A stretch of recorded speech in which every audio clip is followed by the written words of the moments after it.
तो जैसा कि हमने पिछले भाग में उन टॉप 5 शहरों की बात की जहां 2025 में रियल एस्टेट में निवेश के शानदार अवसर हो सकते हैं।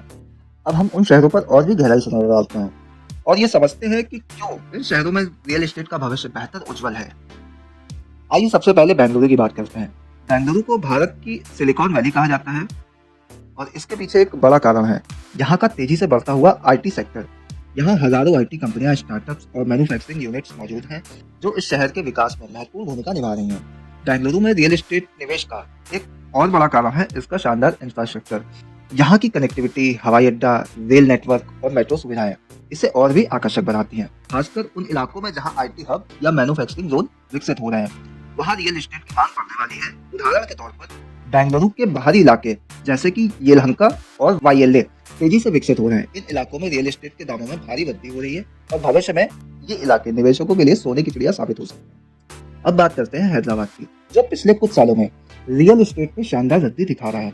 अगर आप हैदराबाद के रियल एस्टेट बाजार में निवेश करने की सोच रहे हैं तो आपको ये जानकर खुशी होगी कि यहाँ पर आर्थिक वृद्धि, औद्योगिक विकास और आईटी सेक्टर की वजह से कीमतें लगातार बढ़ रही हैं। हैदराबाद के कुछ प्रमुख इलाके जैसे कि गाचिबोली, हाईटेक सिटी और बंजारा हिल्स ने खुद को रियल एस्टेट निवेशकों के लिए एक मजबूत स्थल के रूप में साबित किया है। यहाँ का तेजी से बढ़ता हुआ इंफ्रास्ट्रक्चर जैसे कि मेट्रो नेटवर्क और नए शॉपिंग मॉल्स इसे एक उत्कृष्ट निवेश स्थल बनाता है। इसके अलावा हैदराबाद में सुरक्षा और सार्वजनिक सेवाओं का स्तर भी काफी अच्छा है जो रियल एस्टेट निवेशकों को आकर्षित करता है। कई लोग अब हैदराबाद को बेंगलुरु के समकक्ष मानते हैं और यहाँ की कीमतों में आने वाले वर्षों में वृद्धि की संभावना है। अब अगर आप पुणे के बारे में सोच रहे हैं तो ये एक बेहतरीन विकल्प हो सकता है।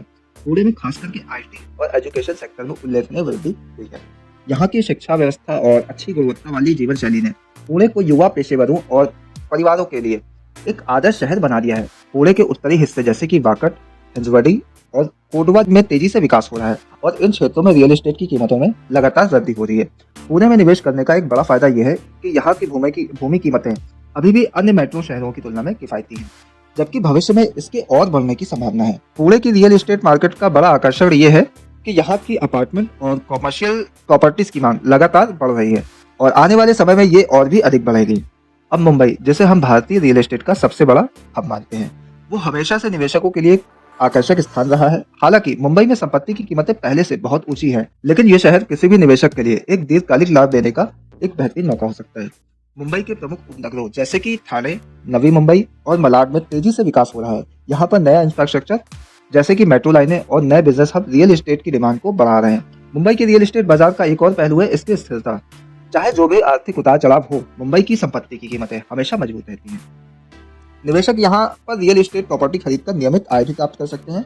इसके अलावा मुंबई में कई ऐसे प्रोजेक्ट्स हैं जो आने वाले समय में बड़े फायदे देने वाले हैं। आखिरकार दिल्ली एनसीआर, जो आज भी रियल एस्टेट निवेशकों के लिए सबसे बेहतरीन क्षेत्र है। दिल्ली के प्रमुख इलाके जैसे कि साउथ दिल्ली, वसंत कुंज, गुड़गांव और नोएडा में रियल एस्टेट का बाजार बहुत ही मजबूत है। दिल्ली एनसीआर में कई नए इंफ्रास्ट्रक्चर प्रोजेक्ट जैसे कि दिल्ली मेट्रो विस्तार, कनेक्टिविटी और नई सड़क नेटवर्क रियल एस्टेट की डिमांड को और भी बढ़ा रहे हैं। दिल्ली एनसीआर में रियल एस्टेट का एक बड़ा फायदा यह है कि यहाँ पर शहरीकरण तेजी से बढ़ रहा है और यहाँ एक विशाल कस्टमर बेस है। दिल्ली का रियल एस्टेट बाजार निवेशकों के लिए एक सुरक्षित विकल्प है क्योंकि यहाँ संपत्तियों की कीमतें लंबी अवधि में हमेशा बढ़ती रही हैं। अगर आप दिल्ली एनसीआर में निवेश करने का सोच रहे हैं तो आपको ये समझना होगा कि ये क्षेत्र खासकर कॉमर्शियल प्रॉपर्टीज के मामले में भविष्य में एक महत्वपूर्ण निवेश स्थल बन सकता है। अब इन सभी शहरों की चर्चा करने के बाद आप खुद ही सोच सकते हैं कि रियल एस्टेट में निवेश करना कितना महत्वपूर्ण साबित हो सकता है। अंत में मैं आपसे एक सवाल पूछना चाहूंगा, क्या आपने पहले कभी रियल एस्टेट में निवेश करने का सोचा है? और अगर हाँ, तो आपने कौन सा शहर, किस शहर में निवेश किया है या करना चाहेंगे? हमारे साथ अपने विचार जरूर शेयर करें और हमें बताएं कि आपकी राय क्या है। फिलहाल के लिए इतना ही, दीजिए इजाजत। नमस्कार।